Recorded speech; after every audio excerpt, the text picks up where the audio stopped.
Hello, hello, hello, how are we doing? Welcome to the stream, everybody! It's the WardiTV European League Finals. It is the final day. Unfortunately, it's not quite going to be... This tournament just feels a little bit cursed, I'm not going to lie. We had a lot of cool games in the groups, but we also had some group days that were like 2 hours long when they should have been like 3 or 4. And we kind of honestly did not have the greatest set of playoff games just yet. And now, we are going to have, unfortunately, a very, very short final day because... Yeah, we're gonna have a very short final day because we've had a forfeit. So we've actually lost a match. We've lost 2 matchups because our winner bracket player forfeited. So we're gonna lose the winner bracket finals. MaxPax advances automatically to the grand final. And then obviously the ByuN SHOWTIME winner will just also advance to the grand final. So that's going to be the case.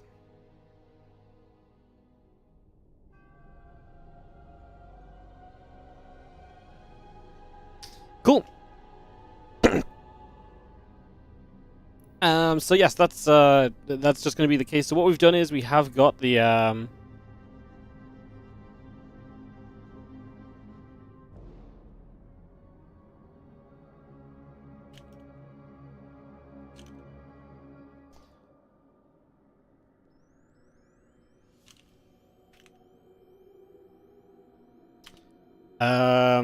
Alright, so just double check. So what we have done is the ByuN SHOWTIME matchup, we've extended from a best of 5 to a best of 7 to make up for the fact that we've lost 2 best of 5s.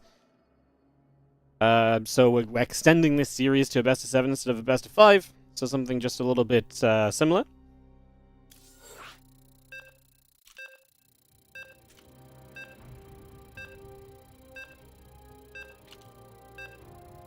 So, yeah. Welcome, everybody. It's the final day. I'm a little bit sad, but, like, what can you do?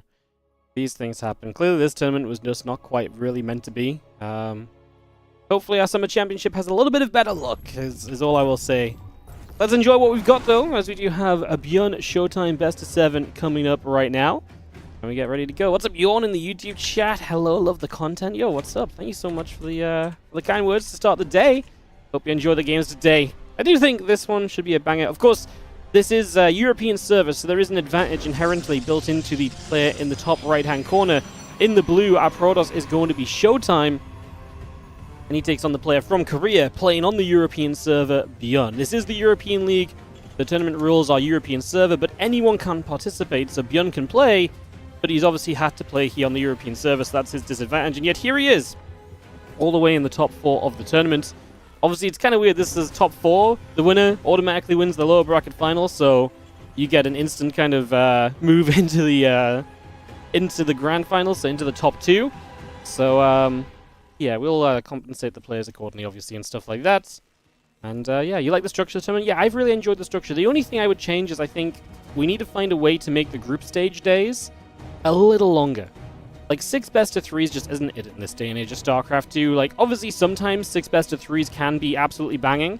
But, like, on average, 6 best of 3s, even if you have good series, 6 best of 3s can very easily be, you know, 3 hours long. Half an hour per series is not crazy. You know, half an hour series can be a really good 15-minute, 10-minute, 5-minute series, right? Like, give or take.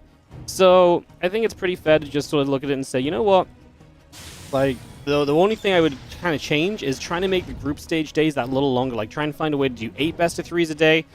That probably involves... It probably involves increasing the player count. I mean, if we had 4 players, we could have 7 matches per day. That, or the alternative I was thinking is maybe if we did the same player count, we could have 8 best of 3s one day, and then the other 4 best of 3s another day, but we combo it in with, like, a different tournament or something. Like, we do something else to, like, extend the stream, because, like I say, I think, yeah, having the 8 best of 3s, just 8 best of 3s feels good, as the TLDR I'm going to leave you with. Like, 8 best of 3s should be 4 hours, on a great day, 5 hours, on a bad day, it's still over 3 hours. You know, I think that's the only thing I'd really change about the tournament. And I would tell the players that they should play better in the playoffs, because our playoff games have not been great yet, but it's going to change here as we kick off into this TVP. Best of 7, so we've extended this, into the best of 7 stages. Lower bracket best of 5. Everything's been best of 5 in the playoffs. So, yeah, everything has been everything's been best of 5. That's just not really helped the playoff days, unfortunately. It's just, the guys have had a lot of 3-0s in this tournament. It's okay, like I say, it's the way it happens. Some tournaments just ain't meant to be the most epic and the best, so that's alright. Adept gets there, Reaper goes through, just going to get turned around, as you see the Twilight Council coming up at the moment, the Blink and the Warp Gate coming online, Gateway coming up as well.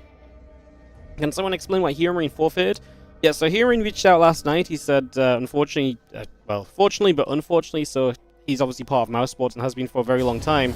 Mouse just made the finals of the Counter-Strike event that's in Cologne right now, and his team asked him to go and watch the finals with them and be there in person. They want him to be there for some stuff, and obviously the IEM Cologne's a massive CS tournament. It's a really important one, and obviously it's very important for him. If his team's there, if they've made the finals, then it's very important for him. If his team's asked him to go, then he will go. So I get it. Like, at the end of the day, this is just a small SE2 tournament.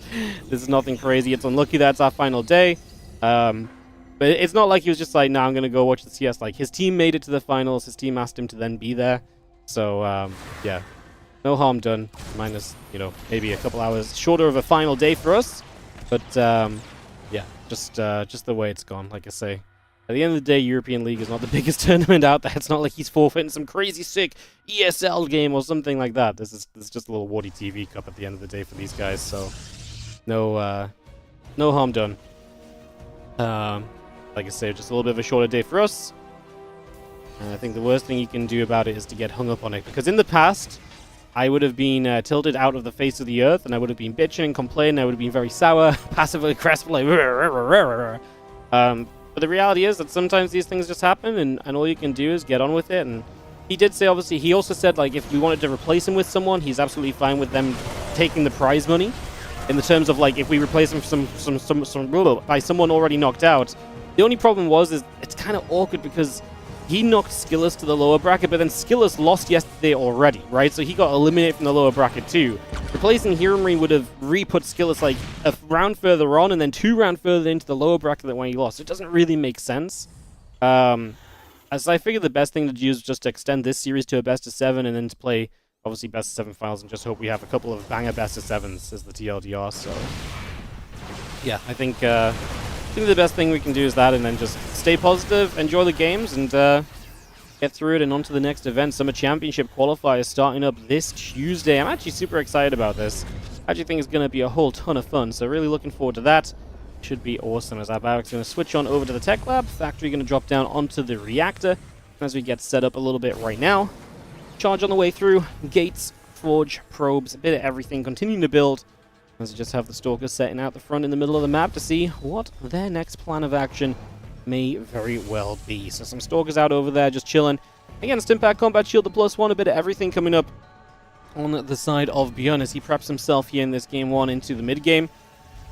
This is a game where honestly not too much has happened early on. You see a lot of TVPs where early aggression hits and the Terran's out across the map by 5 minutes. This is 6 minutes and upgrades are finishing, and ByuN so far does not seem to show the intention of doing much from this point. So ByuN just going to sit back and sit tight. As you have, again, the upgrades continuing through. +1 charge, Robo Bay from SHOWTIME. So he sets up his economy and his 3 bases looking very powerful for the moment. It is only 2 bases still from ByuN. As he sets up to move out here, there's always going to be that little question of, is this just going to be committed on 2 bases, or are we going to throw the 3rd command center down?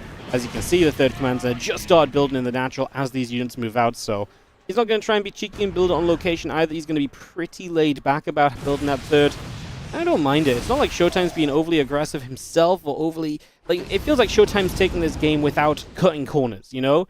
Like, he's built Stalkers, he's going Charge-Offs, he's going to go Colossus, he's going to really build a very stabilized army. He's not trying to cut corners, he's not being mega greedy, he's not throwing down a crazy fast 4th base.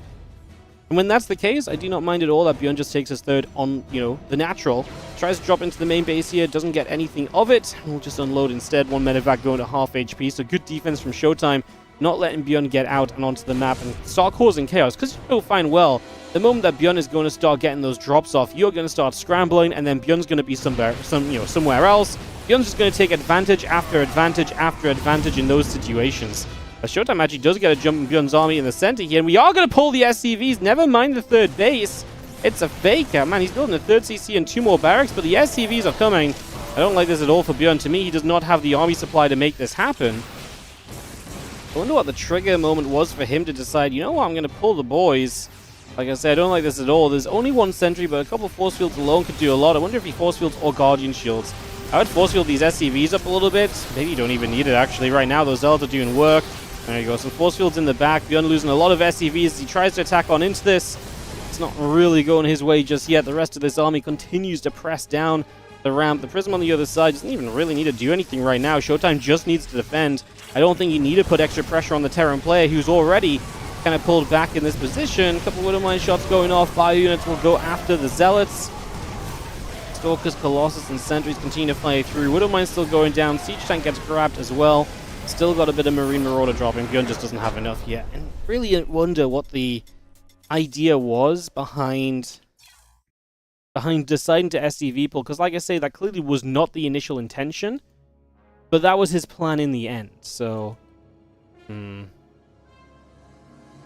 very interesting. Alright, next map coming up in a couple of moments.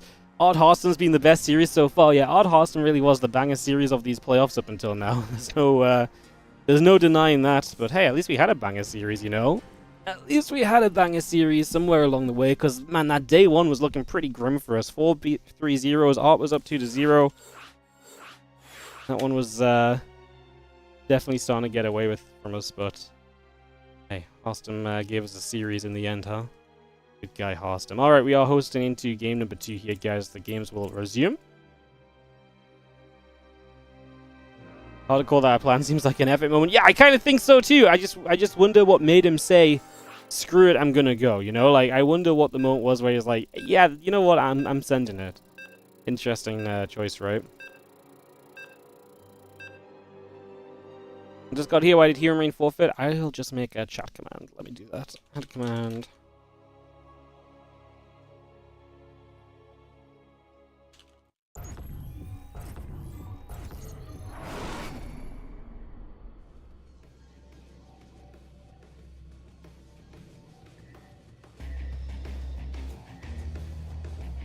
There we go. Alright, let's hop into game number 2 of this best of 7. Of course, SHOWTIME comes in with this with the inherent advantage of the server. Playing Europe, your home server against ByuN on Europe is definitely a favorable scenario to you. That's not stopped ByuN from fighting all the way through to the top 4 though, right? So like, I'm not going to say that that just means SHOWTIME definitely wins this series, but it is an extra challenging layer on top of ByuN's game plan to kind of factor in for that ping. Of course, later this year, we will have the WardiTV Korean Royale Season 4, bringing that one back, looking forward to it. And then if that Korean Royale making a return, we will be able to, we will be able to see kind of, you know, the Koreans getting to play on the Korean server, and if any Europeans want to play, they are more than welcome to, but they will have to play on that Korean server. So that's going to be the dealio later. There is going to be kind of a Korean-focused tournament this year as well in the WardiTV 2025 series. Players from all regions, more or less, get a fair chance to compete. Obviously, we don't have a lot of competition from NA. We don't really base tournaments around NA, so we're not going to do... I mean, to be fair, most of our tournaments are NA server. But we're not going to do one in NA time zones and stuff. European League and Korean Royale are only server-based real competitions. Everything else is basically Ferris server anyway, which... Typically, the Americans are kind of like in the middle of everyone anyway. Like, they typically do end up playing NA versus the EU and NA versus Korea, so... yeah.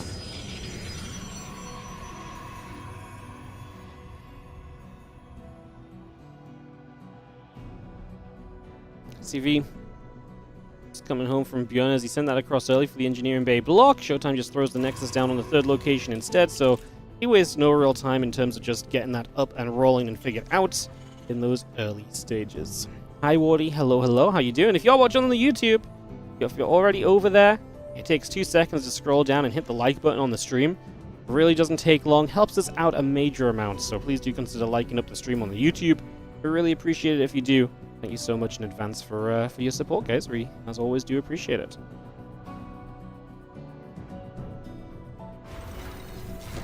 PvP final will be terrible. It would be very fitting for the tournament, though.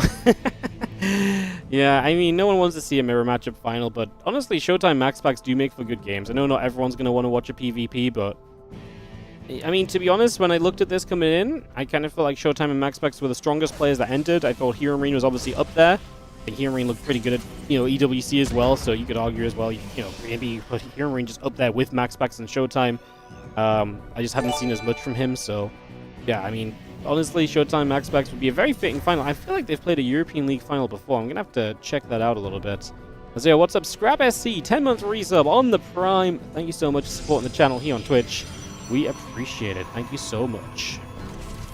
You will gift subs for PvP finals. All right. Bias enabled. SHOWTIME. SHOWTIME. Yeah. Of course, worth noting as well that this series is therefore not just a matchup into the finals, but the winner of this actually gets a very cool opportunity because the winner of this will be qualified into the WardiTV 2025 Championship. It's pretty darn cool. Why, you may ask? Because it's not just like, oh, you get to play the 2025 Championship. You start in the playoff bracket of the 2025 Championship. You do not have to play the group stages. You do not have to play the qualifiers. You just start in the playoffs. So that's prize money guaranteed and up to 2 group stages skipped, depending on how many points you would have earned otherwise. So there's actually a very cool, there's a real good opportunity for the winner of this. They will obviously net top 2 of this tournament, and that's not going to be easily done in other tournaments that we have this year, right? Especially when, for example, like players like Clem will still have be looking for a spot up for grabs, and he typically plays in a lot of the online stuff as well.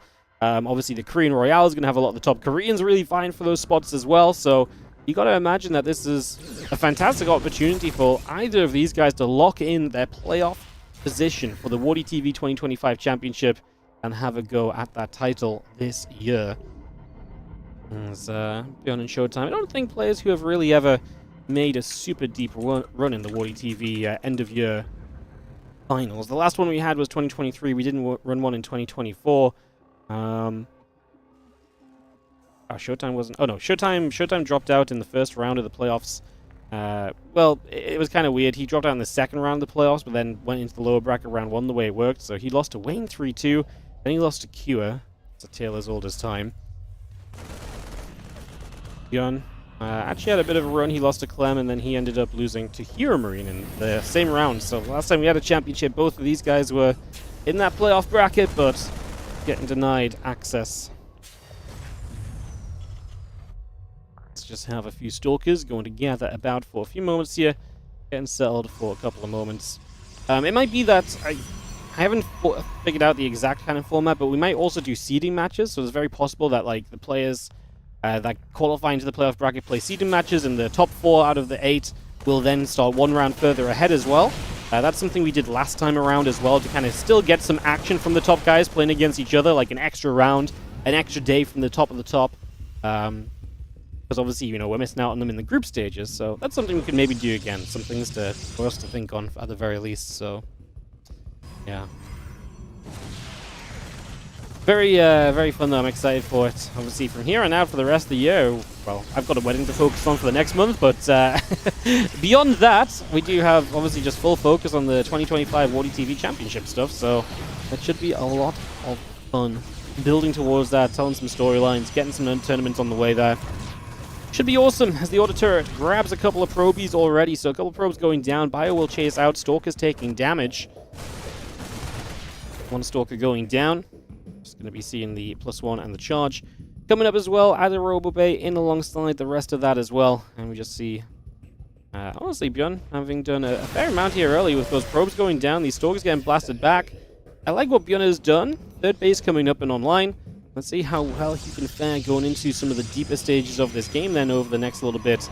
You see a couple more Zells just going to get warped in right away there as well. Just going to bring those straight up and online too. And yeah, +1. Thermal lands a little bit of everything on the way through for the moment as the Bio sitting out the front. The Stalker's going to get turned away immediately. Put him on connects. Couple of probes go down. The rest of the Zells taking damage as well. Do have some more Zells warping in from the top side. ByuN going to have to kite away from this. Let's see how well he can do that. So far, pretty decently. Gets a few more probes with the help of the Raven. Auto turret supreme. Raven has now died, so... No, it hasn't died. Where's that Raven at? Sorry, was there a Widowmine that died in the middle line? It might be. Sorry, the Raven. No, it's still right there. I looked on the minimap and I did not see it. And honestly, I still don't see it on the minimap. Man, that's so difficult. You guys see that little tiny red dot? Jesus, that's impossible to see. God. It's actually wild. This map is just big, which means that units' size on the minimap is smaller. It's like this tiny little factor that we don't really talk about a lot, but like, man, when it's up at the edge there, on a reddish map, the red dot is very difficult to see. That or I need new glasses, which would be concerning because I got new glasses like 3 weeks ago, so kind of hoping it's not that. You still don't see the dot? Yeah, I know, it's really difficult, man. Yeah, I was convinced the Raven had died because I knew it had been up there. Ay, ay, ay. Should get a glasses, an optician sponsor for StarCraft. Can you see this Raven on the minimap? No? Increase your MMR today. Get your eyes tested with StarCraft 2 opticiansponsor.com. 143 to 140 supply here. ByuN is about 60 workers. SHOWTIME 66, just now getting that 4th base setup. So it's not a super fast 4th. Again, SHOWTIME kind of similar to that last game where I didn't feel like he was trying to get away into this super quickly or anything.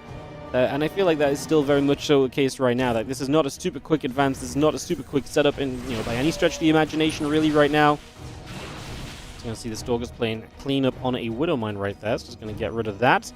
2 more Zealots warping in, the Prism coming through, +2 attack, +1 armor, continuing to build as that auto turret drops in and will go straight into this mineral line for a few more workers. And damage again continuing to be done for the moment. We're back again. Look at that battery go as well, just doing a little bit of healing here and there, helping out. A few more Ghosts. Zealot's going to warp in as our first Ghost take to the stage for ByuN, so he will add those into the composition and get those up and running here to help us out too. Zealots move around bottom side, an army moving around to the right, so we are going to have this multi-prong from SHOWTIME. Going to test where ByuN is at and test his splitting. This army doesn't really want to commit in, just wants to poke and again open the door for the Zealots to run forward. That's a killed 4th base. The defense on the natural is pretty good. SCV's pre-pulled onto a bunker. That's great, but obviously your base building out the front is just super exposed. That went down immediately, and SHOWTIME's already just happy with that. He will lose an observer at the tail end of all of this, and ByuN will have to... Well, is he going to get back to building a CC? He's not gone back to it yet. He's not queued a new one up. There we go. It's going to start now. It's going to start again. Same kind of place, just out the front of the natural. A little bit close to home now. A little bit close to the bunkers. At least you'd have to go a bit close there. Maybe the units in the bunker can get a kill or two if you make another similar dive. The EMP's going down. The Vikings would love to get a chance to jump on the Colossus, but that's not going to be easily done. Honestly, EMP is very... have a lot of potential here because that army's super clumped right now from SHOWTIME. Cancels the command center again. This time we're going to build it inside of the natural. That will choke up some of the units running through the natural, though, which is why I think ByuN was reluctant to build it there in the first place. Disruptor shot, and ByuN! He saw it a little bit too late, realistically, and the split was not good enough. SHOWTIME's going to absolutely dominate this fight coming in off that Disruptor shot. A lot of units lost. ByuN floundering and really just struggling with the positioning of this army right now. GG has to be called, and SHOWTIME looking absolutely solid so far as he takes a 2-0 lead in what is a best of 7 now in this It's kind of weird because it's either you finish 4th or you finish 2nd. Like, there's no 3rd place between these guys. You win this and you win 2 spots. Like, I always want to bump Hero Marine down to be in 4th place. But that doesn't really make too much sense, so... yeah, a battle between 4th and 2nd here, but SHOWTIME is up by 2 as we go to Pylon for map number 3. Let's get this started and get this set up to rumble.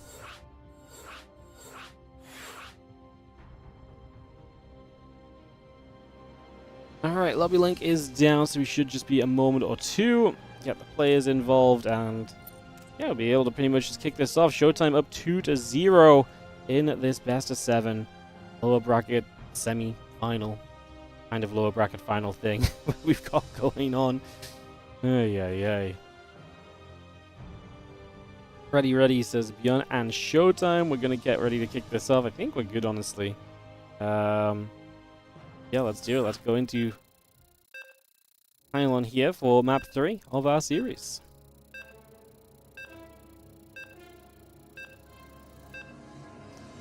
Exciting stuff. Thank you for joining us again, guys. Oh, we got Ellie in the house. Hello, Ellie. Come say hi. Who are you cheering on? Are you here to support ByuN? Are you here to support SHOWTIME? Come on, jump up. Come on, game start. We don't have all day. You really don't want to. Why do you show up if you don't want to be here? Okay, are you cheering on ByuN? You cheering on SHOWTIME? You're cheering on SHOWTIME. Okay, Ellie wants the PvP final apparently. Ellie wants the. She gave the poll for SHOWTIME and she just looked at me stupidly, dumbfounded when I asked if she wanted to cheer for ByuN. So, Ellie has spoken. Unfortunately for ByuN, even the dog is against him. Down 0-2. Ellie's support on the other side. How do you fight back from that devastating news? It is ByuN in the top left corner of Pylon. And throwing down the proxy racks, which is something he's done a fair amount of recently, actually, especially in this European League. So we'll see if that's something that can maybe net him a game as SHOWTIME in the bottom right. Probe Scout coming across. If I'm SHOWTIME in this series, I do think the longer the game goes, the better off I'm going to feel about it. So I don't hate him just scouting every game. I honestly think, again, you play to the situation. And in this situation, SHOWTIME is not the guy that needs to cut corners. Because the best chance ByuN has of winning these games when ping is involved is absolutely going to be to play fast, to play early, to play aggressively. And you know, one of the things you can do to negate that power is just to be safe and secure and to not cut the corners. And like I said, I do think that's a lot of what SHOWTIME is approaching this series with. It doesn't mean it's bad for ByuN to necessarily kind of proxy up and so on, because SHOWTIME doesn't know what this attack is yet still. Like, this could still just be a single proxied barracks. And especially over the course of a longer series, if you kind of play that kind of, if you kind of play into that kind of concept and idea of, it can't always be the Marauders, and sometimes ByuN can mix it up and do different things as well. And there's actually going to be Proxy T-Rex Reaper. It just makes it difficult. There's no, like, perfect answer from SHOWTIME, because if you respond to this as though it's Marauders, then Reapers are going to do a very different thing. The problem is, here from SHOWTIME, he's delaying his Nexus. I don't think he needs to do that necessarily against the Reapers, but he will do it because he's afraid of Marauders. So ByuN might be able to create something of an edge for himself there. We'll see if it ends up being enough. We'll see what the outcome of this will be further down the line, as the Reaper will chase. The probe gets hunted, killed, cleaned up, and gone for the moment. Stargate coming through. Let me get back on track.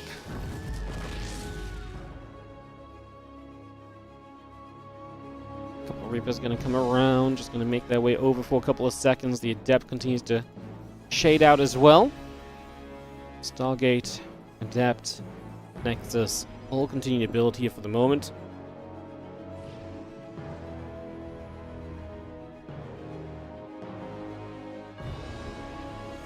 Reaper's just going to be sat there chilling, and just going to be hanging around for a little bit. So again, gathering together, two Adepts will shade forward. The Oracle and the Warp Gate both continuing up for now. As you do see the CC and the Factory continue to come online as well.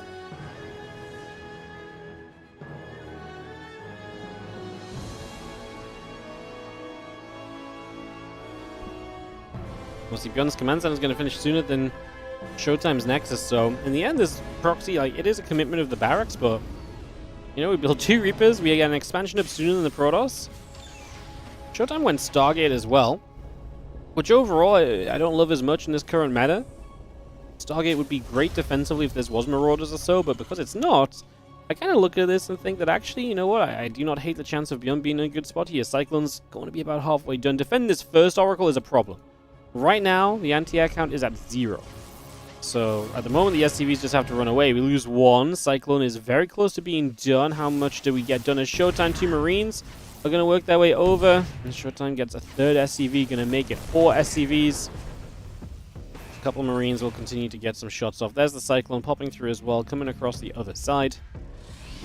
And this Oracle going to pop out and head over to the left-hand side as well. Nexus chrono boosting for the moment.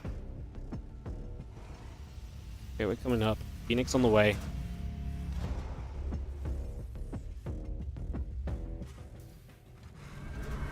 So just got 2 Oracles joined together. Engineering Bay and the Starport coming online. Cyclone is building as well. As yeah, Starport about to finish. Engineering Bay coming through. Reactor coming up. Stimpack on the way. And a couple of Marines and the Cyclones popping out and going to go after the Oracles. Oracles getting chased up to the top left-hand corner.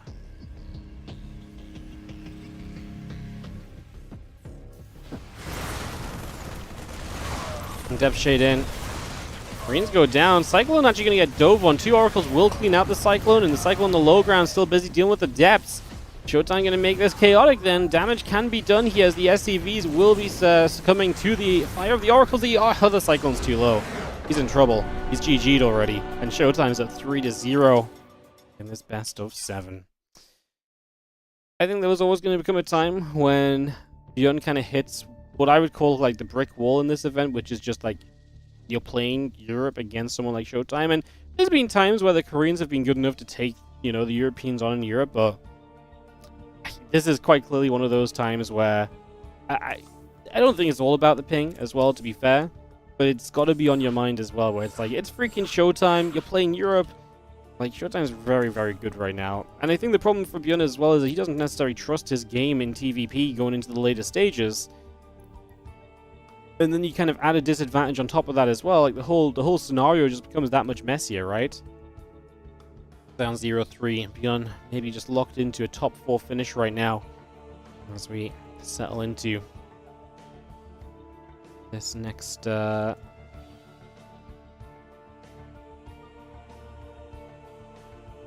map.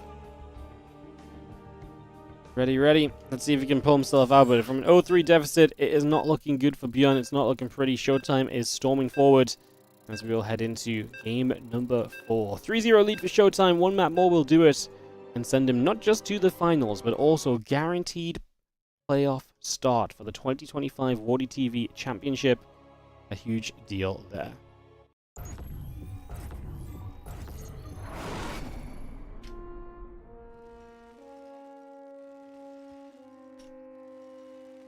Bottom left, down 0. It is going to be our blue Terran player, ByuN.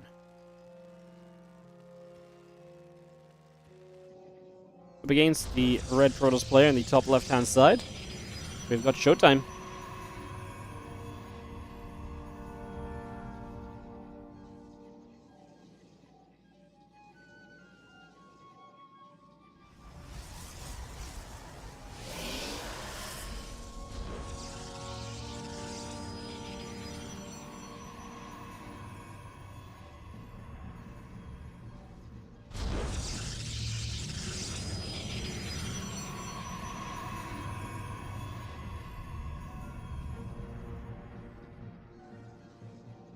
Just take a couple moments to get settled in, see what we are going to get up to here. Game 4 of the series upon us.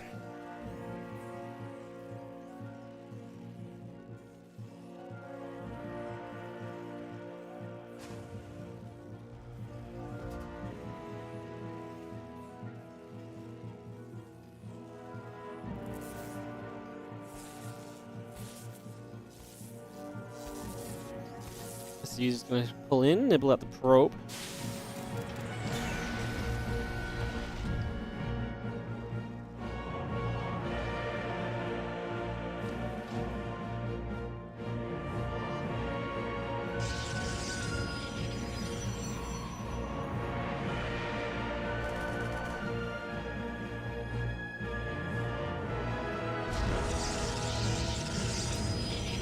And next in the Cybercore coming about, just going to be seeing the CC in the factory coming up as well.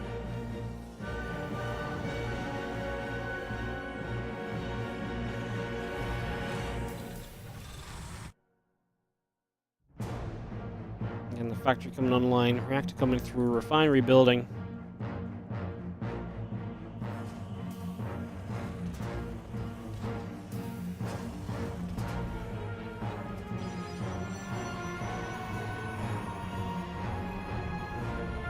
Stargate will be on the way through. Next is coming up.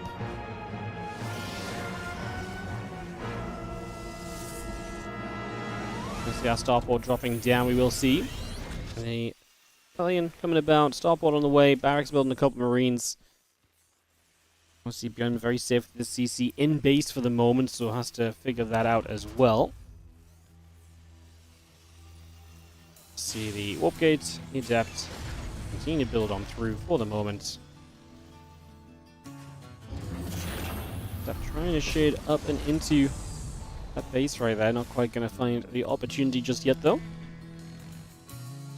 There's the Hellion gathering together.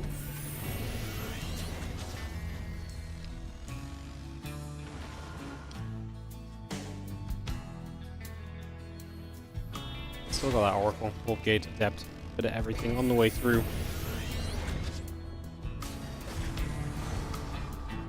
And Oracle will finish up at Warp Gate.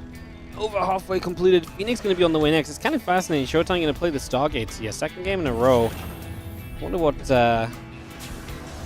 prompts him to decide that Stargate is something he can kind of justify getting into here, because obviously it's something you don't build a lot of in this matchup. I understand in the last game it might have just been a defensive Stargate because he wasn't sure what's up. Maybe it's the same thing here to some extent. Maybe it's just he feels like the surprise factor is good enough as well. 3 SCVs going down, a few Marines stepping over.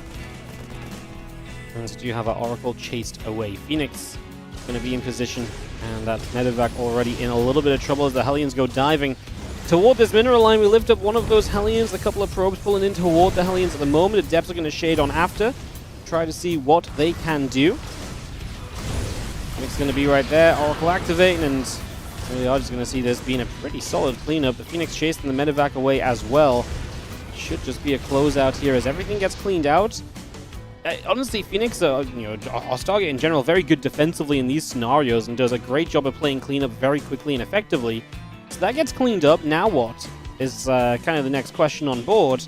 I think the answer is going to be ByuN's already going into Cyclone Viking. He's going to have a very good anti-Stargate army and definitely gives him a chance to push with that army against this kind of setup of his opponent. So there's definitely a possibility then, something we can maybe look to as the Cyclone locks on. The Oracle gets chased away. Robo Bay, Nexus continue to build up. A couple of additional probes, the Observer, etc. continue to come through as well. Cyclone and Marines will also be building.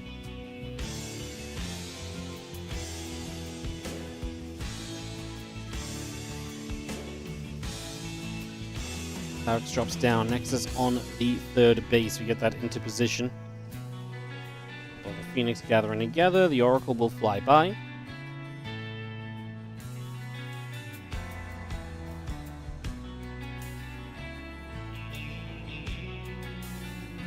Like I say, it's not a bad anti-kind of Stargate army that we've got. That's why the Immortals coming in from Showtime as well. It's the sort of thing that will buff your ground force, give you a real kind of, actual realistic response. If ByuN decides to go and just push all the way through, you're going to have an actual answer to that, which obviously is nice. Actually being able to answer your opponent attacking you.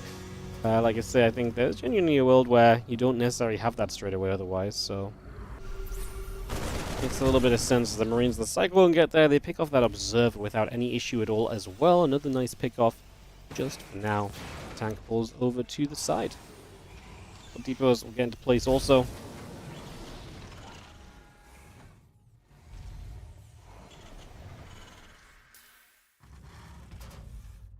Thermal Lance, Colossus, Forge, Twilight Council. Just a little bit of everything coming through at the moment as we do see our Cyclone helping to push Mr. Oracle away. Gets turned around immediately.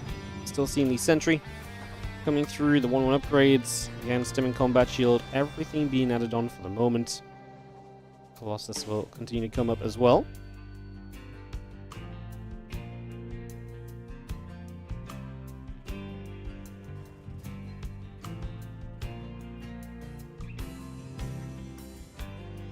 Charge really is not far from being done as the extended thermal lance and the +1 upgrades continue through.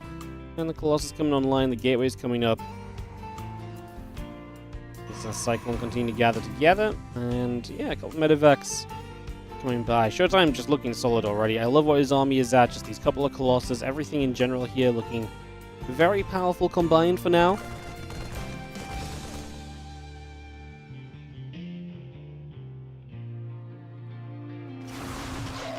Find one Marine off to that bottom side. Nice little grab hallucination picked off as well. Charge, thermal lance, +1.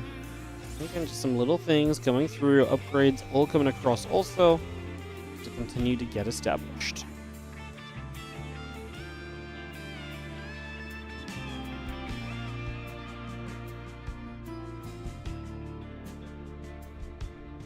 Temple Archives is about halfway done out of Showtime, so Temple Archives halfway, Prism coming up, extra Zealots coming online. We got the Marine just going to push the Oracle back over to the other side for a couple of moments.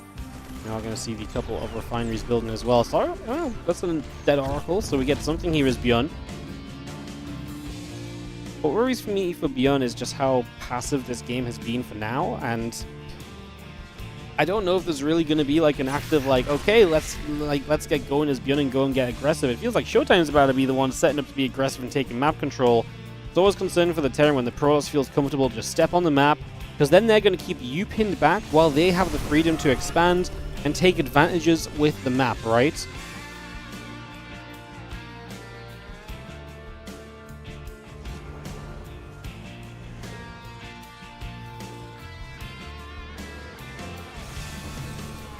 Army steps up, a couple Marines go down, the Phoenix pull over to the left.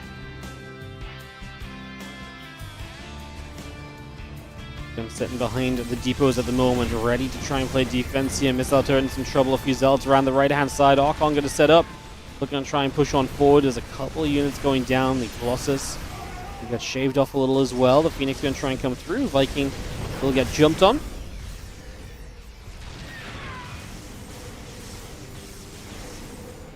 Already you can see ByuN's just down a bit of supply.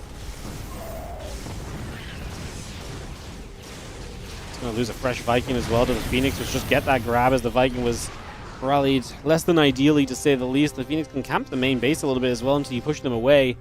It's going to force you to move about as ByuN. ByuN is kind of screaming for Showtime just to attack in. He's like, please, please, please, I beg you to just A-click into my army. Like right now, that would be the ideal scenario for ByuN. Because if Showtime just sends it here and just goes, like then you genuinely have an opportunity, I think, as ByuN to defend, right? And Showtime's going to do it, and you're going to see that the supply actually goes pretty okay for ByuN, because this is where Showtime does not take the best trade of all time. He runs into the defensive position. Like that's kind of as good as it's going to get for ByuN. Unfortunately, he never got the answer to those Colossus. You can't have 3 Colossus wailing on your army the entire time. The Zealots weren't properly dealt with from the bottom side either. There was a moment, I think, where it looked as though this might have been okay enough from ByuN. Showtime's army just able to do a little bit too much, doing too well.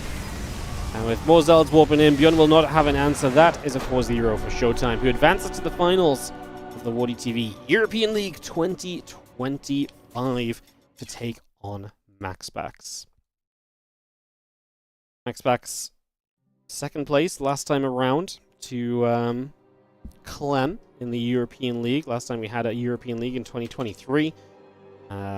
He actually won it in 2022, so it's back-to-back European League finals for MaxPax.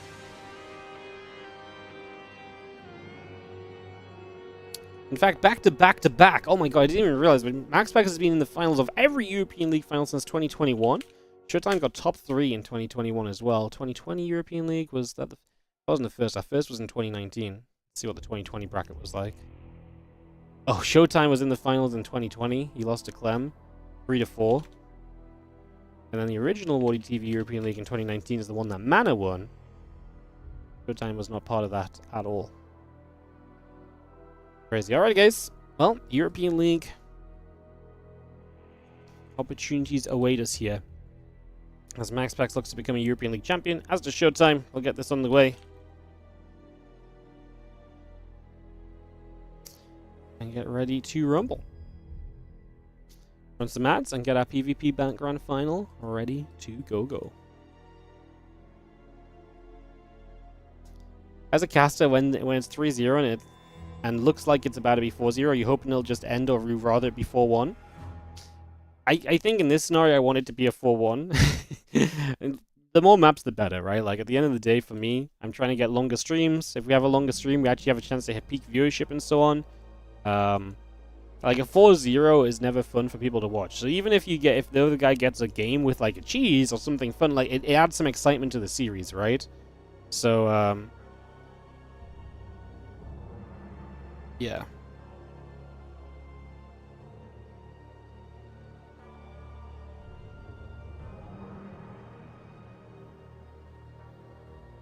So, yeah, I think you're always cheering for longer series. Like if it was like, if we're on like a super long day, we're like 7 hours into the stream and it's like 3-0, you're like, okay, this kind of looks over. Then sure, maybe the 4-0, but yeah.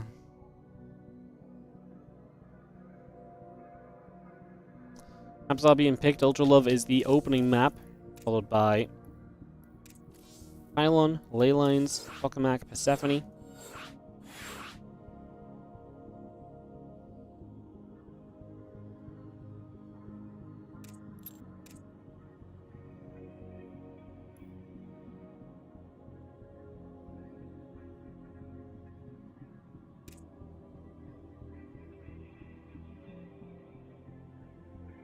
Alright, players are in here.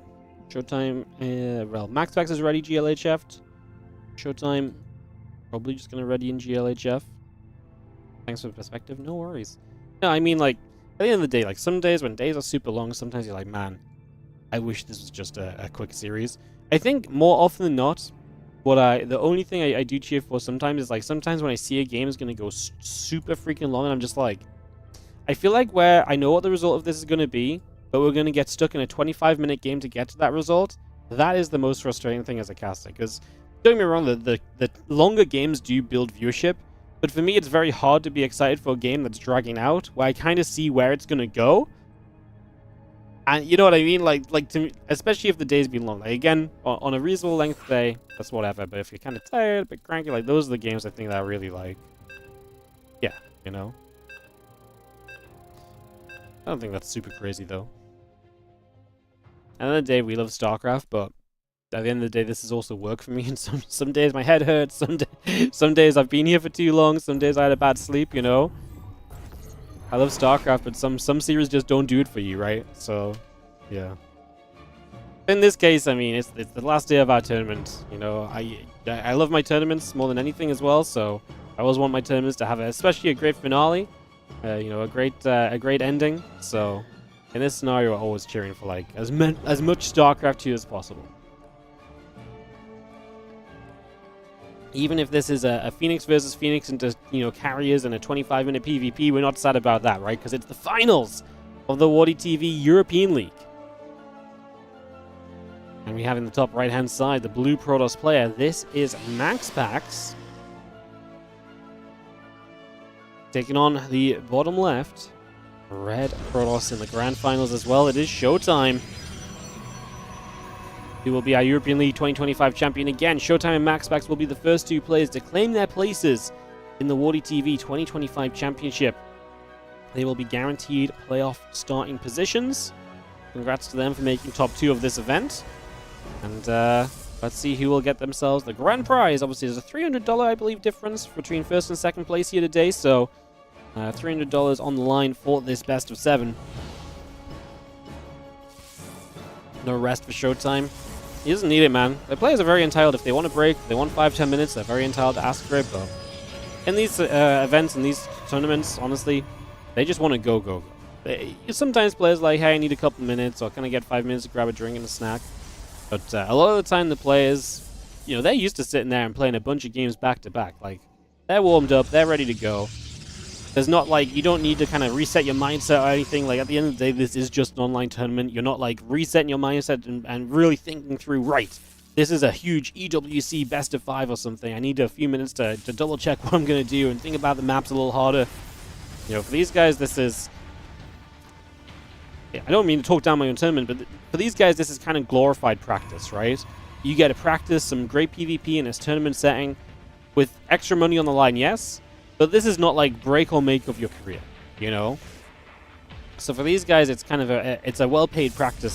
So they're ready to get in, they're ready to play some games. And like I say, a lot of the time, there's no need to kind of get up and get out your rhythm or anything. It's also different when you're at home, right? You're playing at home, you're already playing in your comfortable setup. Like, it's not like you're at a tournament and sometimes you want to, like, walk it off and, like, reset your position and stuff like this. You know? Like, you're at home, you're comfortable, you're cozy, you're used to just laddering on this setup as well. I feel like for a lot of people, that will take the stress out of it, right? And if they take a moment to take a break, it kind of maybe even add some stress to it, because it's like, oh, God, like, I'm taking a moment. I'm thinking about this more than I should be. And, you know, the reality of that is that it's going to get a little bit crazy. So you're going to see some proxy gating coming down. So 2 proxy gates going down on the upper right-hand side as Showtime playing the 4-gate Robo to kick us off. That means we're just going to go Prism. That means we're going to go for a ton of units. MaxPax is going to add the Forge. This is the OG defense for him against this, which is the Void Ray into cannons. The cannons are actually very important because the cannons over time add a lot of DPS as you poke up into this. The whole idea of the Prism, I imagine, though, is that you're trying to bypass the front door because you don't really want to walk up the ramp anyway. So I imagine the idea is to jump into the main. Now, MaxPax will know that, and he will likely try and prepare at least a battery in the main base to help him defend that location. But that definitely is the weak point you're looking to expose here as Showtime, and try and kind of, you know, sink your teeth into, and try and weaken up a little bit further. Void Ray taking some damage already. Battery already had to do some healing on the Adept. And there's that first cannon coming up on the natural, going to make that a much more difficult position to defend. Oh, sorry, to break through at SHOWTIME. But SHOWTIME also, he can still poke over here, right? He can still have a look up. He's going to go after an Adept right now. Obviously, the Void Ray in a little bit of trouble as well. Batteries pretty healthy at the moment, but that will start to drop and be drained away. Second Void Ray now available. Obviously, the Warp Gate much slower here from MaxPax as he put the Chrono Boost onto the Stargate, where SHOWTIME was looking for Warp-ins as soon as possible, especially against these Void Rays. What SHOWTIME is aiming for is to reach the critical mass of Stalkers. He wants to one-shot those Void Rays, so the batteries do not matter. The problem is if you want to play into the main base, that's going to be very difficult to do. You can't really get that kind of Stalker count up over here super easily. We're going to go an elevator up into the main base, though, so we are going to take this fight. There is one battery in the main, as the Prism will try and do its thing and micro backwards. Probes pull as well. Good defense so far from MaxPax as SHOWTIME pulls to the corner. That's very smart, because he needs himself a moment to probably warp in. And obviously you don't want to warp in too close to those Void Rays, because the Prism would then be exposed. This is it for SHOWTIME. He's never leaving this base again. He's one Stalker off of the critical mass I'm talking about. So you will see that those Void Rays survive, and that's obviously very scary. Now the Prism has to be in non-warping mode, because you've got to be ready to pull it back. However, we're going to get rid of Void Ray number 2. We're looking for Void Ray number 3 as SHOWTIME presses forward. Probes will continue to chase, but we still have the Prism Micro available as well. It's a lot of damage being done. I love it for SHOWTIME so far, but he's also now not warping in. Can he find himself the moment here? He will go for it. Yes, there's only one Void, one Stalker to deny the Prism, and they will not even get close. MaxPax gets broken down, and SHOWTIME hammers himself into a 1-0 lead in this best of 7 grand final. A 1-0 advantage here for SHOWTIME. I do just want to quickly address as well, guys, obviously, a lot of the time in tournaments when we have the winner bracket, lower brackets, and then a final, we often do have the lower bracket player coming in with a little disadvantage. That's not true in this scenario. The reason being is that because in this event, not everyone got to start in the winner bracket. So your advantage for playing in the way from coming from the winner bracket was that you got to play in the winner bracket in the first place. You know, SHOWTIME never lost in the playoffs. He never got knocked down to the lower bracket. He just qualified into the lower bracket from the group stage performance. So I didn't really want to punish someone who was in the lower bracket from the start, making a cool run, like SHOWTIME, coming into this finals with a 1-0 deficit, or something along those lines, when he's never had the chance to fight in the winner bracket. Now, obviously, you could say, well, you know, down to the group stage, but I think it's fair enough to say that the group stage at this point is far enough removed that I don't want to punish the guy for the group stage performance, right? So, yeah, I think for this event, it made a lot of sense to kind of come in and say, you know what, you know, let's do it. Let's head into the, let's head into this tournament and really, you know, let's head into this final and have kind of even footing for everyone. Because like I say, SHOWTIME's never had a chance to be knocked down. He is undefeated from the lower bracket run he's been on. With that said, let's get into game number 2. Just wanted to clarify that because obviously I think some people will have some questions and maybe a couple of people wonder why we decide not to do it here when we do it other times.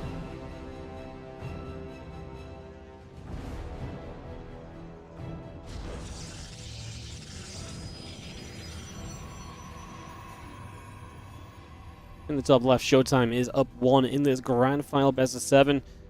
Abusing MaxPax's attempted to expand there. MaxPax in the earlier round against Shameless was not just expanding every single time. I wonder if we'll see a little bit of that mix-up in this series against SHOWTIME.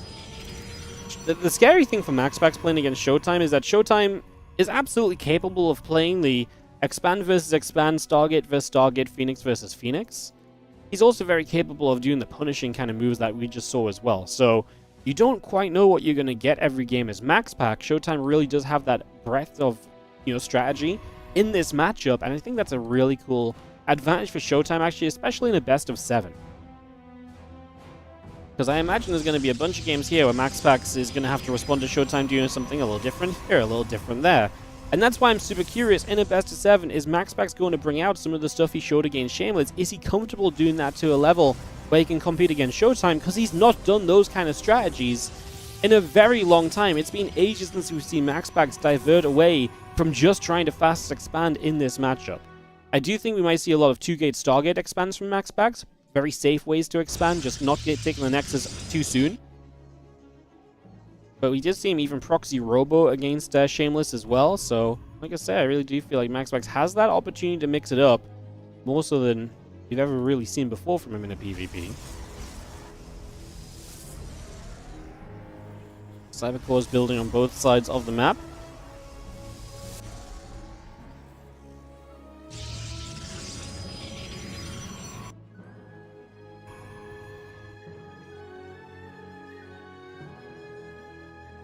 2 Adepts, and the Proxy Robo from Showtime. I don't imagine this is going to be the same thing.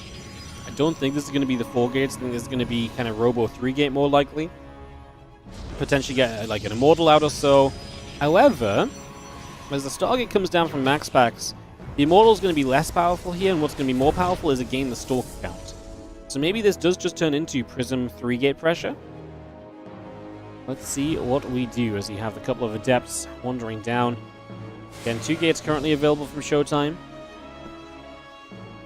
Just using those 2, not adding on a 3rd yet. Actually has a bit of money in the bank, but he is going to use it on the Prism. That makes sense. So gets that Prism on the way. That's going to try and shade through there. A couple of Stalkers keeping an eye on everything. Do we know why MaxPax is not playing any in-person tournaments? No. I have no idea. It's obviously something, a personal reason. Otherwise, I'm sure we'd know about it in detail. But yeah, we don't know. A couple of Adepts drop down into the main base. They're going to look for a chance to make their way into this mineral line. So mineral line will start to take some damage. A couple of probes already going down. 2, 3, 4. Workers dropping off right from the get-go. The Oracle activating there. And the Prism will load up. Escaping away over to the left-hand side as our Nexus gets into position. Again, Immortal coming up. Okay, we're coming through. Add a Void Ray on in there as well.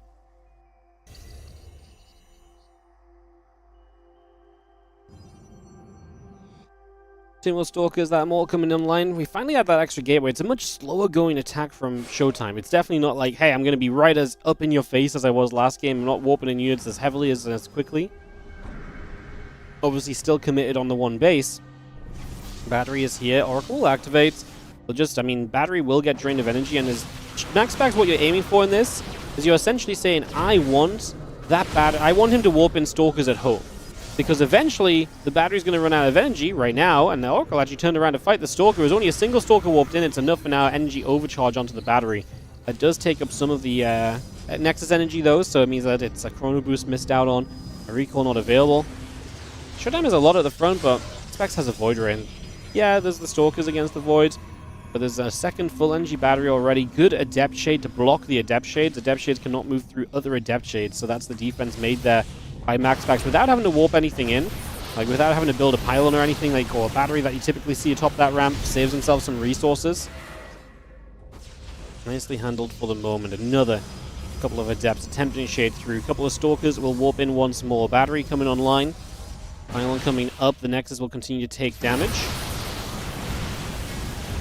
One Adept going down. Another Adept and the Sentry continue to step through. Void Rays will chase. Oracle dropping down the Stasis Ward here. Going to chase those few probes out of there. That Stalker will actually get rid of the Oracle, which is a big deal because now you don't have to worry about that anymore. So that's less focus bait at home from Showtime. And again, this same deal as last game, where you're basically looking to hit that mass of Stalkers where you're one-shotting the Void Rays. Obviously, this is a scenario where you've got the Immortal mixed in as well, so you've got a little bit more fighting power on the ground. But yeah, the reality is, A, you can hit this Nexus and kind of force your opponent to come forward to fight. But if you have enough Stalkers to hit through the Void Rays down, then great. That's not quite the case now, and that's why we're just playing this dance and just hitting the Nexus when we can. Putting the pressure to potentially put your opponent down to one base themselves.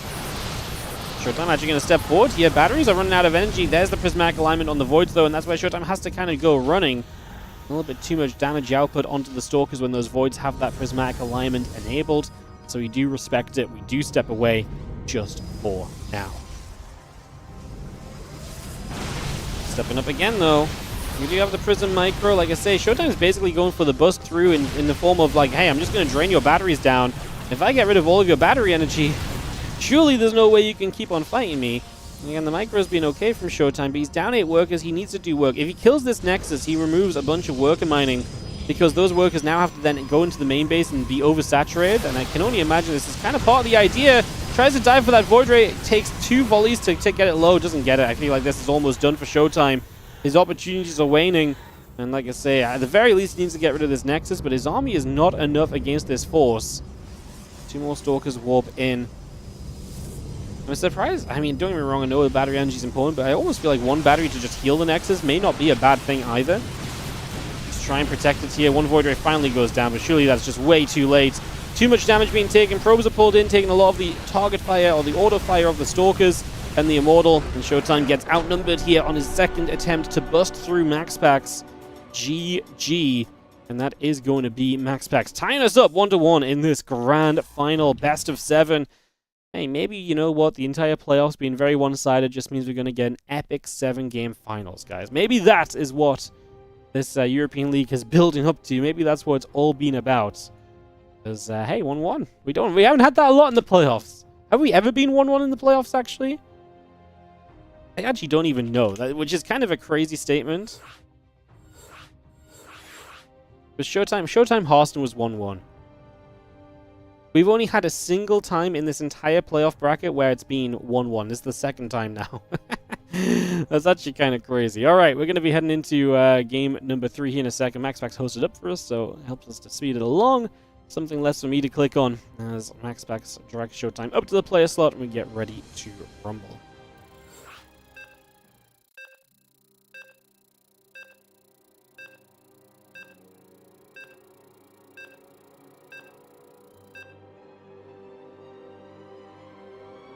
If he refuses to play in in-person tournaments, he shouldn't be allowed to play in online tournaments.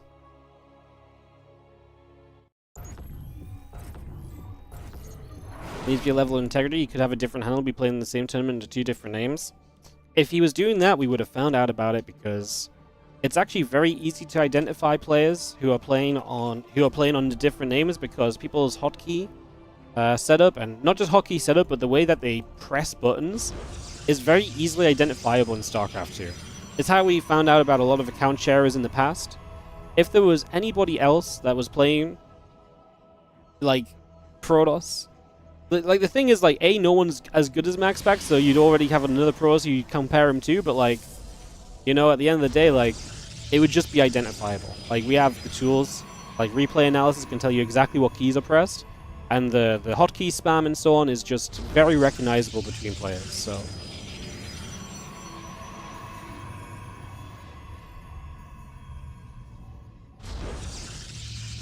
At the end of the day, MaxPax showed enough evidence to ESL and other large organizations to participate in their online tournaments. If they have enough information on him to be, you know, okay with him participating, then we are absolutely okay for him to play in WardiTV events, so that's what it comes down to.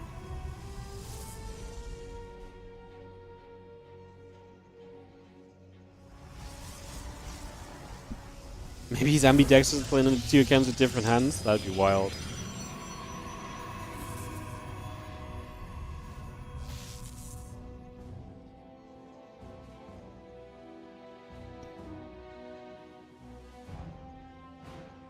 It's the strangest thing in esports that you're scared of playing live tournaments.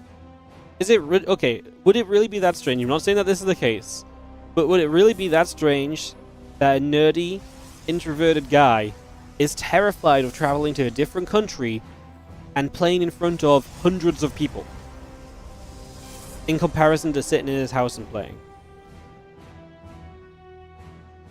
Like, what if he just has like major social anxiety? Maybe if he leaves the house, he has a panic attack, and it's like genuinely very difficult for him. You know, maybe the thought of standing on a stage makes him pass out. Like, I don't know.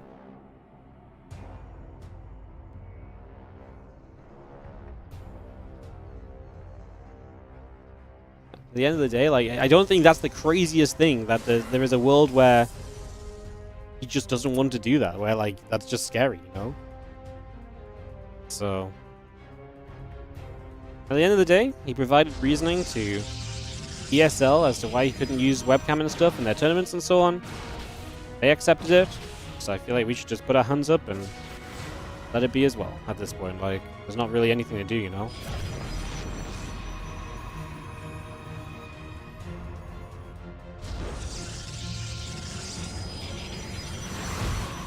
A couple of Adepts going to get up there, Probe going to go down. There's a couple Stalkers, will hit the other Adepts as well.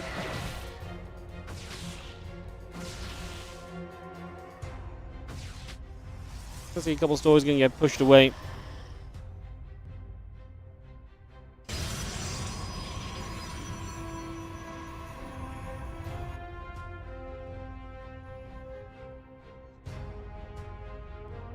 Robo slowly just going to get going. So we do have ourselves a little bit of a funky one. Showtime's got the Robo kind of out on the map. The Robo going to come through from MaxPax following the Stargate. So an Oracle into Robo of his own. That does mean he's not going to have a Void coming up, but he will have quicker access to an Immortal defensively. 3 gates. We warp in here as the Oracle flies into the main, but there's 2 Stalkers already positioned well, so Showtime will get a good defense right off the bat.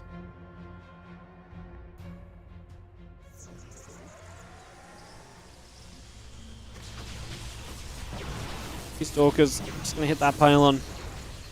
Be able to take that down. We knocked that away already, as we are going to be seeing Showtime able to start applying pressure. This is the thing with doing what we did here as MaxPax, is that your Immortal is not out for a while, so it's going to give Showtime a serious amount of time here where you can put some pressure in. Little Revelation coming down. The Adept that's in is not going to do too much. Couple of probes dropping. Build a pylon here. MaxPax finds himself supply blocked from that. Showtime can poke up. Starts to work on the gateway now instead. Going to play the dance from one side to the other as they go between shooting at the units and shooting at the gateway. And as Showtime repositions, MaxPax repositions, so he's going one way than the other as well. There's the Immortal. Actually pops the barrier on the Immortal already, Showtime. There's obviously one base versus one base as well, so this is not MaxPax trying to defend an expansion this game. Oh, it's a nice force field from Showtime! He will not get the Immortal, but he gets it very low, and he will be able to finish off this gateway. So that is some production. You then have to go into rebuilding here as MaxPax as well. Getting a Prism of his own up will add a lot of micro ability to his army, and especially protection for that Immortal. Second gateway, though, is in some serious trouble here. Oracle still getting chased away. Those 2 Stalkers doing a great job defensively. Looks like a force field came down on this side, and 1 or 2 Stalkers fell from Showtime in the end. Was it just one? Yeah, just 1 Stalker. The Sentry died as well. Again, those 2 gates going down. MaxPax rebuilds them deeper into his main. There is going to be some reinforcement waves that he's missing as the Prism is out on the map, and Showtime, he had the Observer there, and I don't think MaxPax initially realized it. Maybe he did in the end because he pulls it back, but like that was very scary as Showtime obviously noted that the Prism was leaving, and if MaxPax hadn't realized that and Showtime grabbed the Prism, that could have been absolutely huge. An expansion from MaxPax. Showtime is still at home with 1 base. Spending his money on unit production, it seems, and as the Oracle tries to come in again, just another Revelation, keeping an eye on those 2 Stalkers being here. It does look as though Showtime is wanting to commit. What I'm worried about is that he's now up against 2 Immortals. Like, Showtime has a very mild army supply advantage. I'm not sure if that's enough to make this look great for him at all. I mean, he's going to go for a little bit of a Prism play into the main. That's nice.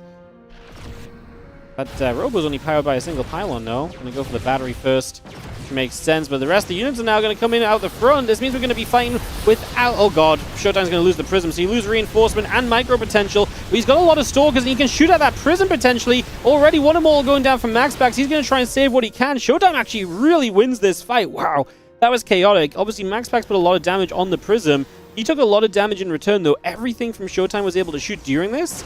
The only concern I have for Showtime right now is that he doesn't have the supply to really... I mean, he doesn't have the Prism to micro, he doesn't have the reinforcements coming through. He does have the supply to push, but he doesn't have the tools to necessarily protect his supply. Will this be enough? Good force field, but that's not going to last forever. Only 1 force field was available there. We're going to come down here. MaxPax with confidence, pulling in with some probes as well. Target firing the Immortal of Showtime, trying to take that out. Bunch of probes being given up right now as Showtime will have a worker lead, but is of course still down the expansion. The Sentry here shows up out of nowhere and is just going to walk into trouble. Now Showtime losing his Immortal. He could not get... Oh no, the Immortal from the other side as well. The rallies are killing him. And the lack of a Prism and the lack of micro is going to be extremely costly. A 3rd Immortal from MaxPax. This is defended, but my goodness, it was extremely close. And a couple of honestly just bad rallies from Showtime are going to cost him in a big way in the end. The Sentry, the Immortal, not properly joining up with the army and getting going with the Prism as it becomes available here.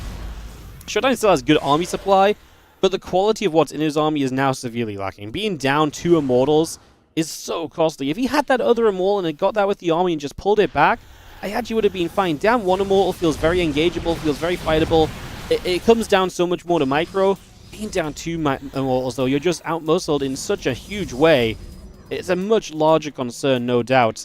And obviously, he's going to keep chrono boosting Immortals out here. But time is ticking because Showtime is down a base. He must be the player to engage. And now MaxPax will just maintain that Immortal advantage as Showtime threatens the push forward. I like the Adepts. They're very tanky units, and they may make a bit of a difference in this. Honestly, Adepts in the front, if they actually get to absorb some immortal shots, could be huge. And SHOWTIME will have the advantage of maybe positioning, being able to like jump into the main base with the immortals and the prism here, and put pressure on and force your opponent to defend in 2 different places. Could be kind of a huge factor. Got to be super careful. That prism obviously does not want to go down. Not having that for a while was definitely one of the costly factors for SHOWTIME, who has what, a sentry, a couple of force fields, or I think you want to use Guardian Shield in this scenario. I mean, it's pretty much just time for him to go. The only thing I like from SHOWTIME potentially is that the prism of his opponent's low! The prism flies forward. That's almost a huge loss right from the start of this. The Adepts are going to do their job. Good force fields and obviously forcing the prism to pull back. The batteries are going to be drained of energy soon, so now it's just purely going to be down to Prism Micro. SHOWTIME pulling back against his force field is hitting the Nexus a little bit. That will be some damage lost. Can the immortal count of MaxPax just hold? Honestly, I imagine the answer is yes. The one immortal on the right side is not going to do much on its own accord. SHOWTIME has to fully focus on Micro on the left side. The immortal there does not get to the prism in time, and SHOWTIME does not lift another immortal. I think this is all going wrong. He killed a bunch of pros, but that is not going to do it for him. I mean, he's going to be up 9 workers, and if he had an expansion, then brilliant, let's play on, but you do not have that expansion. MaxPax does not have to rush into anything. He can rebuild the workers. He's got an army supply advantage too. He's going to be under no more pressure, so from this point on, MaxPax can just settle and play out his game, and SHOWTIME understands that, and hence the GG, and tapping out, and just giving this one over to MaxPax, who takes a 2-1 lead in the best of 7. Ooh, exciting. MaxPax onto the lead in this grand final map 4 coming up in a moment. MaxPax gaining some momentum off the back of SHOWTIME's initial 1-0 lead. Talker Mac is going to be map number 4. What's up, Debelica? Thank you so much for the 27-month resub. Appreciate it.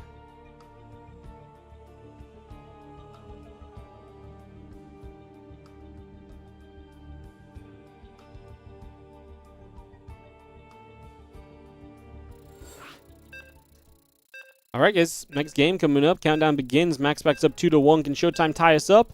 Or how are we going to be looking here? Let's find out as we load into game number 4 of our grand finals. Surprise SHOWTIME left there. I mean, the thing is, up in workers doesn't mean anything in this scenario because he just doesn't have the base. And he also knows that MaxPax has like X amount more mortals than him. Like SHOWTIME knows he lost more units than MaxPax there. So I think SHOWTIME is very aware of just where the game is at, and even if MaxPax does nothing and SHOWTIME's allowed to expand, by the time SHOWTIME's expansion comes up, it's equal workers again. So SHOWTIME is also deep enough in the game, and the main is starting to mine out, so the worker lead might not even be that meaningful for SHOWTIME. I think there's a lot of little things that kind of point towards it being absolutely okay time to GG. And I think SHOWTIME just understands the game state in that way as well, so...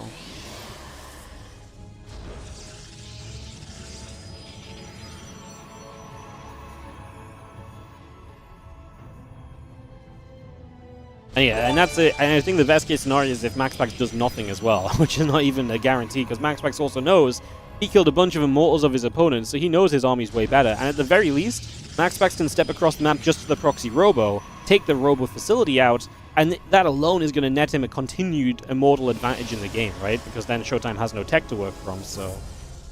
yeah, I think across the board it just kind of... it's an understandable situation. 117 Mercury, thank you so much for the 45-month resub. Welcome back, appreciate you. Thank you for your support. As we have Game 4 upon us.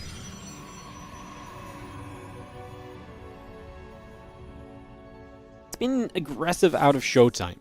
He's not been trying to play the longer game. He's definitely been the aggressive player, attacking every single time.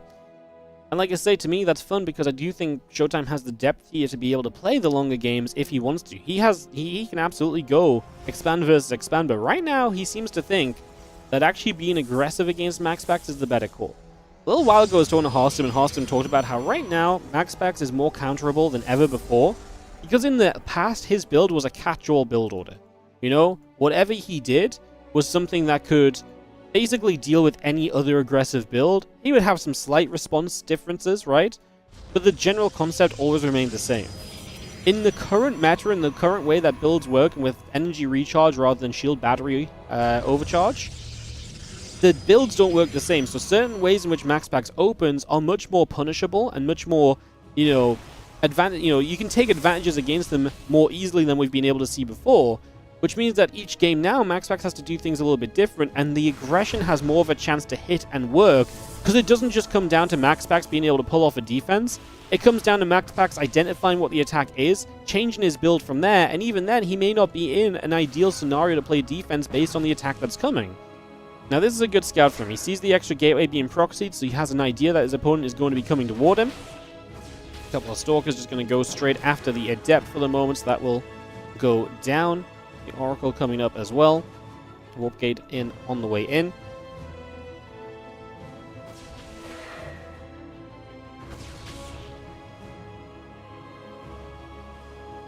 See where this goes. Obviously, with 3 gates aggressively from Showtime, he's going to be just going very quickly. Like, this is just going to be Warp Gate finish, and he's just going to go, and just look to really outpower his opponent early. I wouldn't even hate if this next Oracle, I don't even know if it needs to go across the map. I wonder if it could just stay here and help defend. It sounds low-key kind of crazy, but actually an Oracle does pretty good DPS, and yes, it's an easy target for the Stalkers, but at least then the Stalkers are hitting another unit and not just focus on the gate units at the front. Showtime gets the battery up. That's not going to help him, though, defensively against 2 Oracles, and the double Oracle could potentially be a scary factor here. Oh, sorry, there's not a double Oracle. I'm crazy. I really thought there was a second Oracle for some reason. I am crazy. All right, well, Showtime attacks. We are going to warp in 2 Stalkers defensively. That's 2 Stalkers that are not in this fight here. Force Field is decent from MaxPax, but it will enable Showtime to get rid of a battery at least. Battery goes down, but are we troubled by the fact the Void Ray shows up now? I mean, yes. Obviously, extra Stalkers will warp in as the Oracle is forced back. The Adept gets chased back as well. That is a full wall off there for Showtime. Again, no Prism to play with on this one. Reinforcements have to come from that proxied gateway. And that doesn't mean it takes a little bit longer to get here. So obviously everything happens a bit more quickly at the start from Showtime. But you do kind of end up in a worse position overall. Like I say, in the previous game you had that Prism to save that Stalker when it's getting targeted and it goes low. Now that's not the case. The Adept is going to try and work onto that pile. And even just distracting Stalkers a little bit longer is a big deal. Prismatic alignment obviously buys a lot of time where these Stalkers do not want to commit right now either. Let's see this Void Ray in a little bit of trouble. Showtime has a Zealot and probes up against him, though. The batteries are looking good enough. This one is not working, and it looks as though MaxPax is about to take a 3-1 lead in the grand final, because this is a defense made. The Void Ray does not fall. Showtime desperately tries to get it. But MaxPax's defense has been on point in the last 3 games now, and Showtime is going to be up against the wall as his life is on the line. Now he must win 3 in a row if he wants to win this out. And it's at the point now where I feel like, I mean, he's mixing up the aggression. He's throwing different things at MaxPax, but currently, nothing is sticking, which is obviously going to be a little bit of a problem. Guys, if you're enjoying the stream today, I will just take a quick moment to sell out. We're not going to have much time to do it because we lost 2 best of 5s that we were meant to have for our final day, so this will be our 1 sellout for the final day of the European League. So if you guys have enjoyed this tournament, if you've loved seeing the European League action over the past few weeks, you would like to see more of this in the future as well as other events, do consider supporting, whether that's freely liking or subscribing on the YouTube or following on Twitch, whether it's watching the ads in the downtime, it's always appreciated.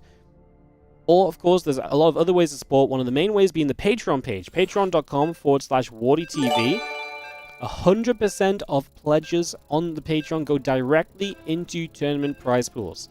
WardiTV tournaments are focused on being effective at supporting the players, the most important part of the SC2 kind of, community right now, because without players, we don't really have much StarCraft to watch. So we're fully focused on supporting the players, and again, 100% of Patreon pledges go directly into tournament prize pools. You can check that out at patreon.com/WardiTV. Of course, there's loads of other ways to support. We do take pretty much revenue from all sources and put it into tournament prize pools, whether that's gifted subs like Walgran, gifting out 5, going out to Pudding Dog, Osax, Nimbloth, It's the Mole,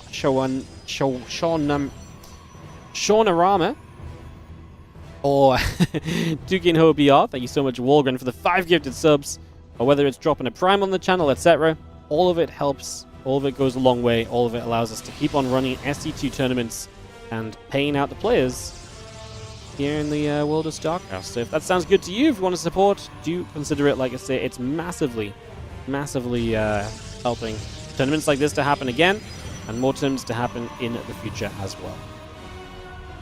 With all of that said, let's get into Game 5 of this best of 7. Bottom left, MaxPax, Showtime in the top left.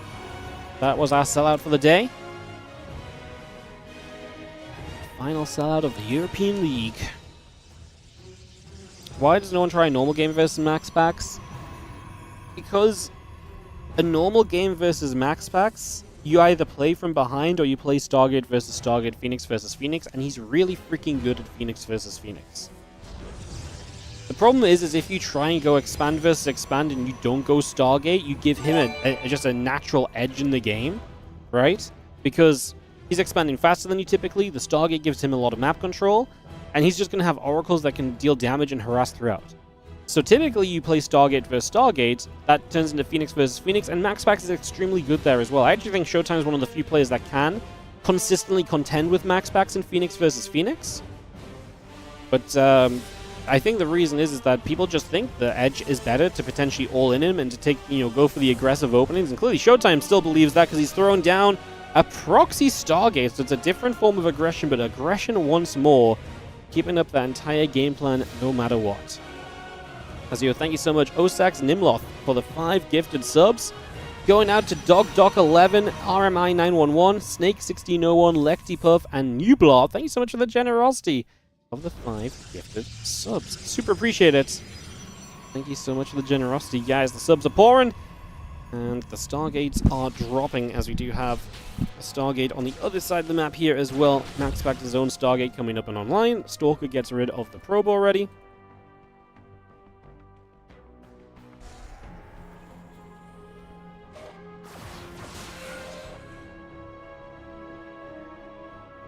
Adepts would like to try and potentially grab some work here if possible. It's a Showtime fast Oracle. Battery already coming up from MaxPax. The defense is already being set up, man. The defense is being made initially, as you do see those 2 Adepts going to try and shade through into the natural, potentially move up into the main. Good pylon block, as we are going to see Stalker firing away, and a couple of Adepts will take some damage.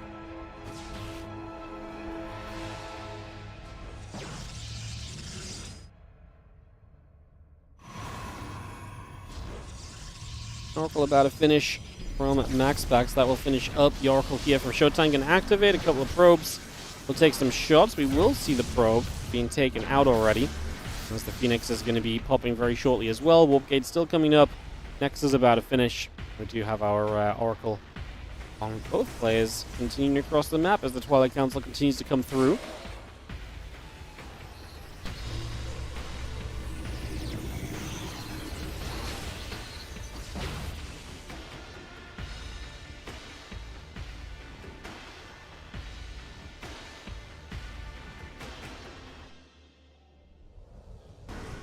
Oracle moving around, a couple of Stalkers setting up out the front. The Phoenix will come forward as well. The Adept also on the way in currently.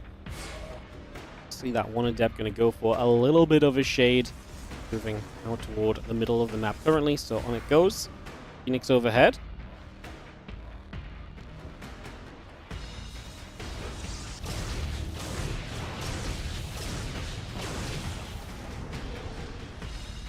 Showtime on his way to Blink. This is a game that he's going to get to. Expansion versus expansion, something we've not really seen in this series at all.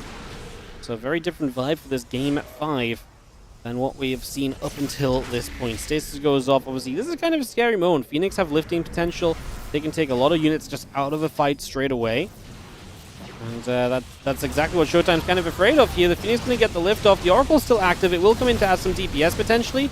His Phoenix is doomed, though.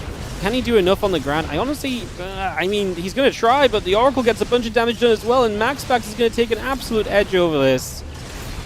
This is just done. Stalker going down, GG gets called, and MaxPax will be the WardiTV European League 2025 champion. GG's. 4-1 in the finals over Showtime to wrap up our event.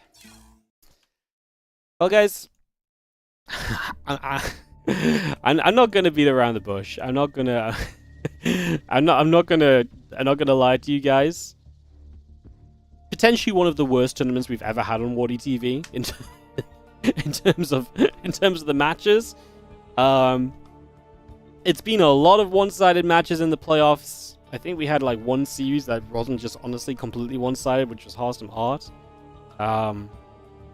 Sometimes the stars just do not align, and this was definitely one of those times because this tournament sucked. I'm just gonna say this playoff weekend was not it at all, which is a little sad because we did not hit anywhere near the viewership I kind of wanted us to get to, or anything along those lines, which is a little bit rough because obviously usually we do rely heavily on the ads and stuff to fund these tournaments. So, but that is the way of the world, and sometimes these things do happen.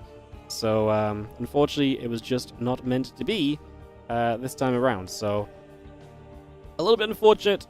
But, yeah, I mean, at the end of the day, we still saw some cool games. Don't get me wrong. Saying it sucked is maybe not doing it justice. We still had some cool games, but was obviously hoping for a lot more. Was hopefully, honestly hoping for a lot better because, yeah, we just didn't really have the back and forth in the contest that we were hoping for. But it happens.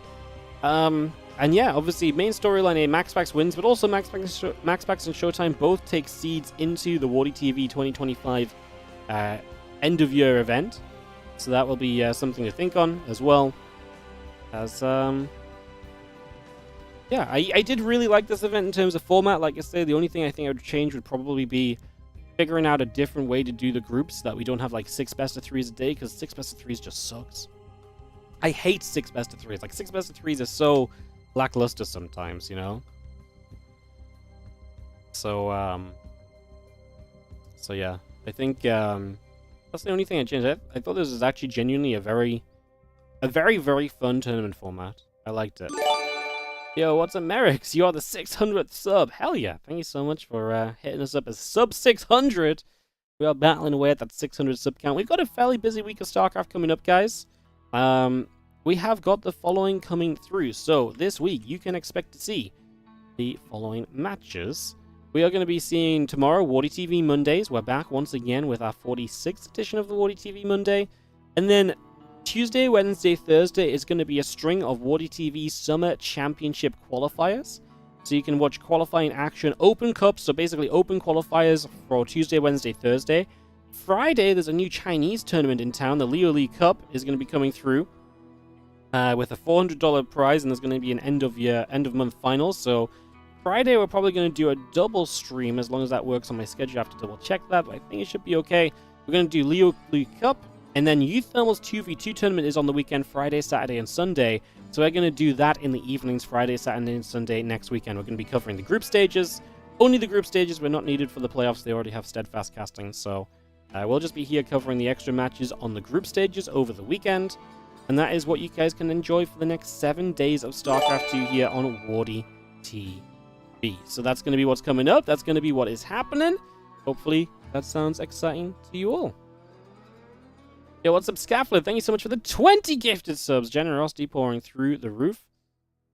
Going out to Faris82, Jail Veliki, Advocat Egorov, Trabwin, Loves to Antique, XCOM, The Violent Vixen, Hugo, Spoggers39, Puzzhub, Scheibel Beer.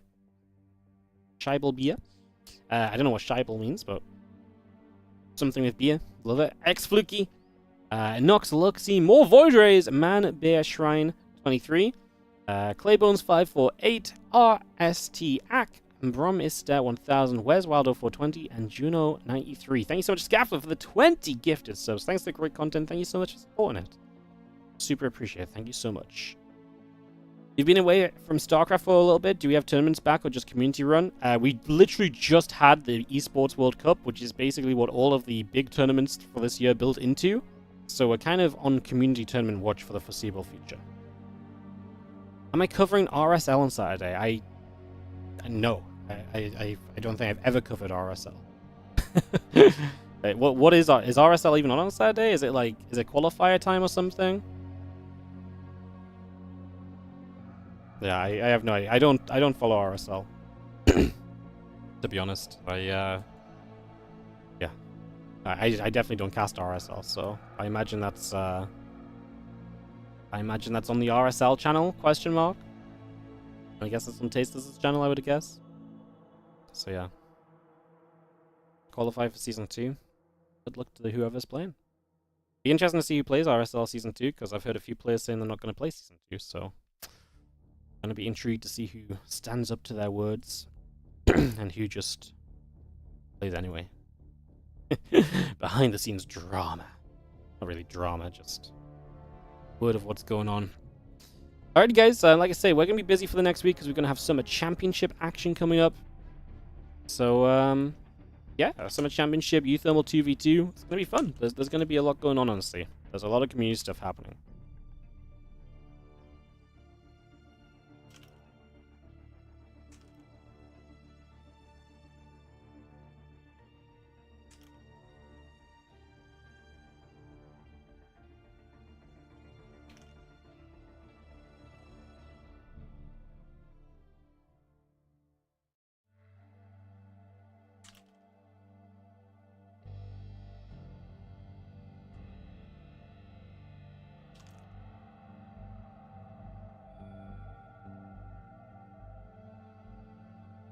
I forgot to finish predictions yesterday. Yeah, that's me all over.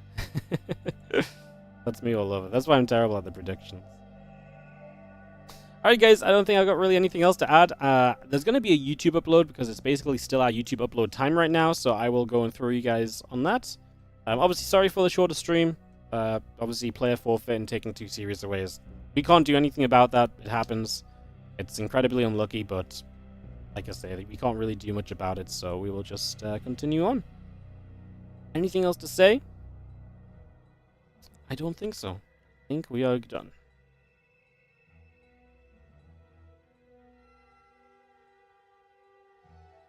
So, yeah. Alrighty. You just got here? Well, welcome to the ads on the outro of the stream. We are done. The day is over. The finals have been finished. You are, unfortunately, too late. I'm just here because it's been short, so yeah. Alright guys. I'll be back tomorrow. WardiTV Mondays. Expecting a good turnout. Everyone's had a week off from EWC. I imagine there's going to be a few players signing up. I think it'll be a good one tomorrow. I've got a feeling. I've got a feeling it's going to be some fun. Alrighty guys, I'll run some ads on the outro. It helps support the stream. Thanks so much for watching. Thank you for supporting. I'll be back tomorrow for another full week of StarCraft 2. Bye.